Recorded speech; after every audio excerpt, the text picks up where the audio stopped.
آپ بر وقت نکاح کا کہتے ہیں, والدین کہتے ہیں ڈگری مکمل کرو, دل گناہ کی طرف مائل ہوتا ہے, حلال روزی کی کوشش کر رہا ہوں, والدین پر زور دیں یا صبر پر اتفاق کریں.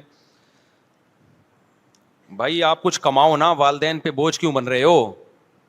دیکھو یورپ میں جا کے نا سارے پاکستانی انسان کے بچے بن جاتے ہیں, ایسی محنت کرتے ہیں. صبح یونیورسٹی میں پڑھ رہا ہوگا جرمنی میں, جہاں واقعی پڑھائی بھی ہوتی ہے, شام کو کہیں ٹیوشن پڑھا رہا ہوگا, فری لانسنگ کر رہا ہوگا, کما بھی رہا ہے, فیسیں بھی بھر رہا ہے, سارے کام کر رہا ہے. ادھر پوستیوں کی طرح پڑھا ہوا ہوگا اور کہہ رہے میرے ماں باپ میری شادی نہیں کرتے. تو ماں باپ کو پتا ہے ہم نے اس پوستی کی شادی کر دی, یہ بہو کو بھی ہمارے اوپر لا کے ڈال دے گا, بچے اسپیڈ سے پیدا کرے گا, اور سارا مسئلہ کس کے لیے کھڑا کرے گا؟ یہ ابا کے لیے.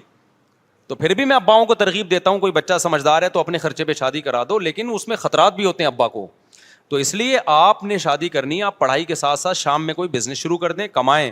آپ یہ سمجھیں میں پیرس میں گھوم رہا ہوں, کیونکہ وہاں بڑی محنت کرتے ہیں لوگ, بڑی محنت کرتے ہیں. جب دوسرے ملک جاتے ہیں نا, برتن مانج رہے ہوتے ہیں ہوٹلوں میں جا کے, کیا کچھ نہیں کر رہے ہوتے. تو یہاں بھی بہت کچھ کر سکتے ہو آپ, لیکن آپ کو آتی ہے شرم کام کرتے ہوئے. تو شرم کی وجہ سے آپ کرتے نہیں ہو کہ میرا اسٹیٹس خراب ہو جائے گا, لوگ کہیں گے یار یہ دیکھو کیا کر رہا ہے. تو کرو بھائی, یہاں مزدور بھی بہت ٹھیک ٹھاک کما لیتے ہیں کراچی میں, ایسی ایسی دہاڑیاں لگتی ہیں نا مزدوروں کی, بہت کما رہے ہیں الحمد للہ سب لوگ. اللہ نے کراچی تو ویسے ہی ایک ایسا شہر ہے, میں اکثر بتاتا ہوں کہ میں گلگت کے ایک گاؤں میں گیا, بہت دور دراز کا علاقہ تھا, چائے پینے ہوٹل پہ گیا, ہوٹل والے نے میری بات چیت سے اندازہ لگایا کہ کراچی کا آدمی ہے. ہم 8-10 لڑکے گئے تھے, اس نے کہا پیسے نہیں لوں گا. میں نے کہا یار آپ پیسے لے کہہ رہے آپ کراچی کے ہو نا, نہیں لوں گا. پھر اس نے بتایا بھائی کراچی نے ہمیں بہت کھلایا, ہمارے پورے گاؤں کے لوگوں کو کھلایا کراچی نے.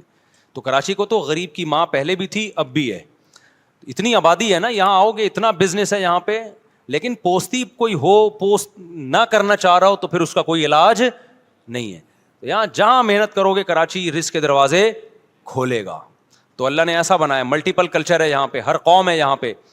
تو آپ جو اس کا کام کریں, بسوں کا کام کریں, آپ گاڑیاں کرائے پہ چلائیں آپ.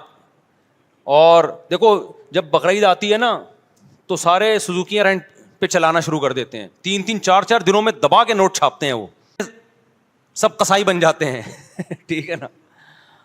جانوروں کا کام کرتے ہیں لوگ, ہر مہینے کا یہاں پر بزنس ہے, ہر مہینے الگ بزنس. یہ فیسلٹی کسی اور شہر میں نہیں ہے پورے پاکستان میں. 70% پاکستان کی ارننگ کراچی سے ہوتی ہے, سمجھتے ہو کہ نہیں سمجھتے؟ تو یہاں کیسے آپ بھوکے رہ رہے ہو بھائی, یہ اس کا مطلب آپ میں کچھ مسئلہ ہے. تو آپ یہاں بزنس بھی کرو اور پڑھائی بھی کرو, اور ابا کو بتاؤ کہ میں اتنا کما رہا ہوں, میں بیوی کو رکھ سکتا ہوں. پھر بھی ابا روکے تو پھر ابا ظالم ہے, پھر آپ بولو ابا پھر میں شادی کر کے آپ کو بتا دوں گا. ہمارے بھانجے ہیں نا, ان کی باتیں سنا کرو آپ بیٹھ کے, کسی دن کے ساتھ بیٹھ جاؤ آپ سیٹ ہو جاؤ گے. کل ایک کہہ رہا تھا یار میں سوچ رہا ہوں سرجانی ٹاؤن میں گھر لے لوں ایک کرائے پہ.